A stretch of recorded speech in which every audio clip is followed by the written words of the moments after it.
Organise और concentrate और वो बड़े पैमाने पर एक पावती को पैदा करता है। मैं समझता हूं जब आपने बड़े बड़े जवाब यहां इस मंच पर दे दिए, आने वाली पीढ़ी उसका भी जवाब देगी और एक ऐसे समाज को पैदा करेगी जिस समाज की कल्पना हमारे शहीद आजम भगत सिंह और जो उनके साथी थे, जो उन्होंने कहा था कि एक ऐसा हिंदुस्तान हम पैदा करना चाहेंगे जिस हिंदुस्तान के अंदर वो जो पूरी विकास का रास्ता सामने रहेगा, जिस हिंदुस्तान के अंदर कोई पीड़ित नहीं होगा। महात्मा गांधी कहते थे एक ऐसा भारत देखना चाहता हूं जिस भारत के अंदर किसी मां के आंख में आंसू की टपक नहीं होनी चाहिए। ऐसे भारत के निर्माण के लिए मैं समझता हूं अभी भी जो रास्ता है वो पूरा बना नहीं है। इस रास्ते को बनाने के लिए आप आगे आएंगे, कुर्बानी देंगे। अच्छा भारत हम बनाना चाहते हैं, अच्छा हिमाचल बनाना चाहते हैं, अच्छा कोटल खनेटी बनाना चाहते हैं। और अगर हम बनाना चाहते हैं तो उस राह पर चलते हुए एक अच्छा आने वाले कल का हम भारत बनाए। और इसलिए मेरे लिए आदर्श उस राष्ट्रीय मुक्ति आंदोलन में वो सारे लोग हैं जिन्होंने बड़ी कुर्बानी देकर हंसते हंसते फांसी के फंदे पर चढ़ गए और इस देश को आजाद किया। ऐसा मैं आपसे उम्मीद करता हूं। उसी इनायत 21-22 जो कोटगढ़ खनेटी स्टूडेंट एसोसिएशन द्वारा आयोजित किया गया है, उसमें हमारे जो मुख्य अतिथि महोदय अमित मेहता जी और जो इस कार्यक्रम को आयोजित करने वाली जो टीम है, जिसके chairman Rajat TMK, president Harsh Jistu, secretary Harish Chauhan, Harshit Chauhan, vice president Ronika Thakur, joint secretary Vikas Kaushal, cashier Abhishek Thakur, adviser Arun Singha, cultural head Vibhag Chauhan, उनके साथ मृणल विजय,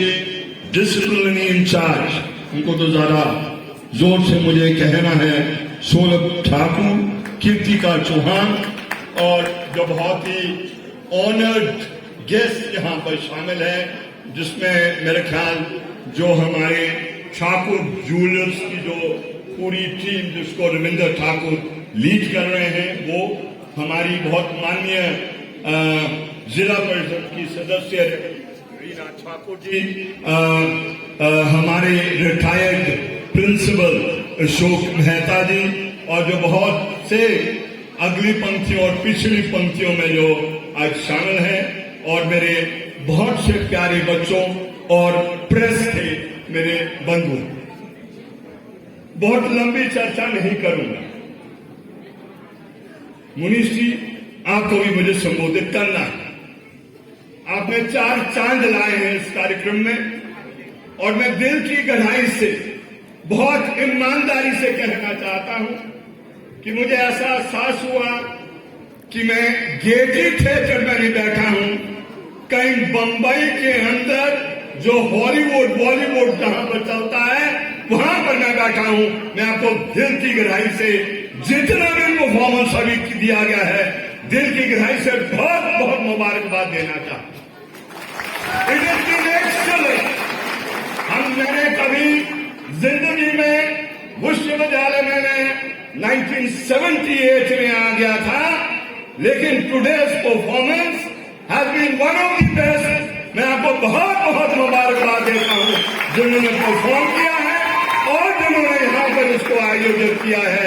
मैं दिल से गहराई से आपको once again I want to congratulate. मैं कुछ समय के लिए भूल गया था। क्या भूल गया था?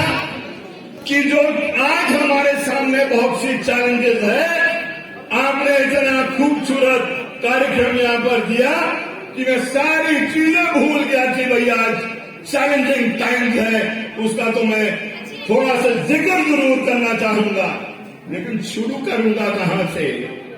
जिस समय मैं इस हॉल में इंटर किया, वो जो सोलो डांस किया ना, वो रामदेव क्या है उसका, रोहन बाली कमाल। अगर रामदेव होता है यहां पर तो रामदेव भी शर्मा जाता कि ये चैलेंज करने वाला कौन पैदा हो जाए धरती में। It was excellent. उसके बाद बहुत से सोलो डांस बच्चियों ने किया, एक्सेलेंट। मैं कहूं ये है जहां से मैं अपनी बात को शुरू करना चाहता। और लास्ट आइटम तो वो नाटी की देखी, उसमें जरूर मुझे लगा 10 प्लेयर्स थे उस नाटी के अंदर परफॉर्म करने वाले, जो हम 1 2 3 4 5 6 7वीं की हाइट माउंट एवरेस्ट थी और फिर वो डाउन आ गया था। ऐसा मुझे लगा ये मेघाई ऊपर को ही जाती है लेकिन वो नीचे को भी आ गया। चैलेंजिंग टाइम्स क्या है? चैलेंजिंग टाइम से आने से पहले मैं इस बात का जिक्र करना चाहता हूं, असल में हमारी एजुकेशन है क्या। और आज पहली दफा मुझे एहसास हुआ कि जो हम रीडिंग राइटिंग का एजुकेशन करते हैं, बिल्कुल सही किसी दार्शनिक ने कहा, वो इनकम्प्लीट एजुकेशन है। एजुकेशन है जो व्यक्ति के अंदर जो गुण हैं, हम किस तरीके से मुनीष जी उन गुणों को विकसित करते हुए पहले उनको तलाशें और तलाशने के बाद उनको विकसित करने का जो कार्यक्रम हम करना चाहते हैं उसे एजुकेशन कहेंगे। और गुण को विकसित क्यों करना हमने? क्योंकि एक बेहतर समाज को बनाने के लिए, उस समाज को आगे ले जाने के लिए वो गुण काम आने चाहिए। बहुत सी पीड़ा है, बहुत सी आदमी की परेशानी है, और जब परेशानी में ऐसा परफॉर्मेंस वो देखता है जैसे आपने किया, सारी जो दुखड़े हैं और दर्दे हैं और जो पीड़ा है एक मिनट में दूर हो जाते हैं। ये आपकी कला है और मैं समझता हूं कोई भी डॉक्टर इस प्रकार का इलाज नहीं कर सकता है जिस प्रकार का इलाज आपने किया है, जो यहां पर और आगे करेगा। चैलेंज क्या है?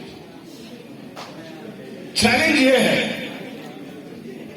पता नहीं बहुत से लोग सोचते हैं, नहीं सोचते हैं, जब इस प्रकार की परफॉर्मेंस होंगे तो मैं समझता हूं सब भूल जाएंगे चैलेंजेस क्या है। चैलेंज ये है कि जिसकी वजह से हम यहां पहुंचे वो आज बहुत क्राइसिस के दौर से गुजर रहा है। किसकी वजह से पहुंचे हम? हमारे मां बाप ने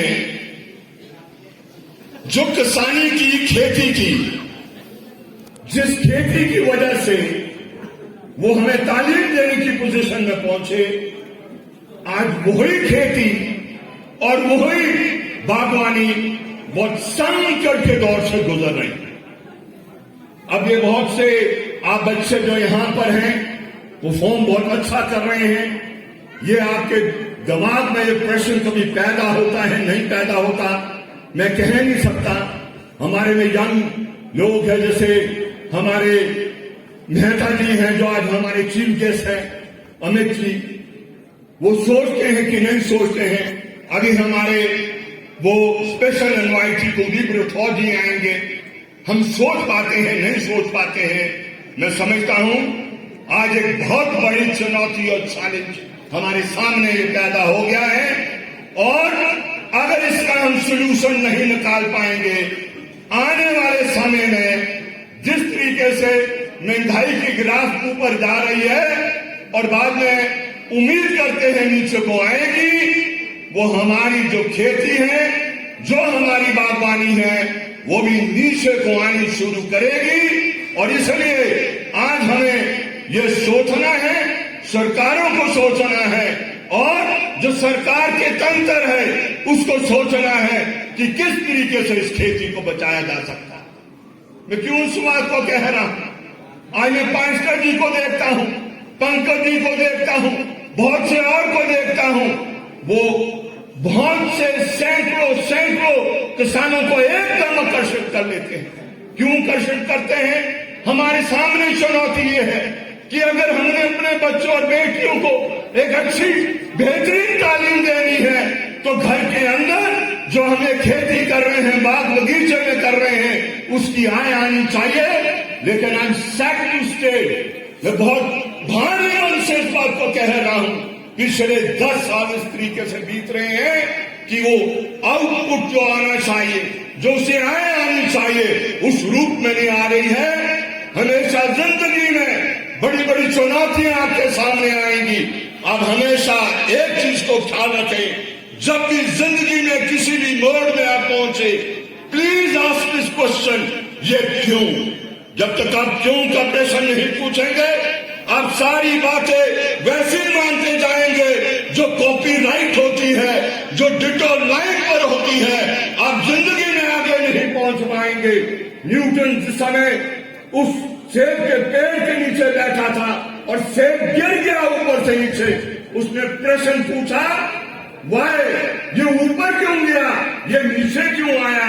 इसलिए जिंदगी में हमेशा आप ख्याल रखें, कितना लंबा रिश्ता हमारा रहेगा मैं कह नहीं सकता, लेकिन ये दुनियादारी चलनी है।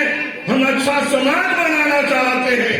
अब जिंदगी में हमेशा एक चल के चले कि जो भी दुनिया में घटनाक्रम हो रहे हैं, please ask this question, why it is taking place. जब तक व्हाई आप नहीं करोगे, आप सही जवाब नहीं ढूंढ पाओगे। मैं समझता हूं जो ये खेती कोरगल खेती की ये बच्चे हमारे हैं, मैं आज भी कहना चाहता हूं, आप उस इलाके से आते हैं, उस इलाके में it is the most leading area in the whole of Himachal Pradesh, ये मैं कहना चाहता हूं। मैं सिर्फ आपको प्रेस करने के लिए कह रहा हूं, मैं हकीकत सच्चाई में बताना चाहता हूं। जो हिमाचल प्रदेश में जो ये परिवर्तन आया है, शिक्षा में आया है, अर्थव्यवस्था में आया है, आपके फोरफादर having leaders in Himachal Pradesh, और इसलिए आज बेहतर हिमाचल प्रदेश हम बना पाया। हम टॉर्च बेरर है पूरे हिमाचल प्रदेश के। उस टॉर्च बेरर होने के नाते उस टॉर्च को जलने दो, उस मिसाल को चलते रहने दो। वही एक उजाला पूरे हिमाचल प्रदेश में लाएगा। आपके कंधों पर एक बहुत बड़ी जिम्मेवारी है और मैं समझता हूं उस जिम्मेवारी को मिलजुल कर आप सब उस जिम्मेवारी को आगे ले जाएंगे। इतनी बात कहकर मैं अपनी बात को समाप्त करना चाहूंगा। समाप्त करने से पहले हम उस क्राइसिस से आज गुजर रहे हैं। आपको शायद बहुत लोगों को जो अर्थशास्त्र के छात्र हैं उस बात को जानते हैं। एक क्राइसिस 1929 का क्राइसिस आया। उस क्राइसिस से कीन्स में बाहर निकला, रिस्ट्रक्चरिंग की। किसकी रिस्ट्रक्चरिंग की?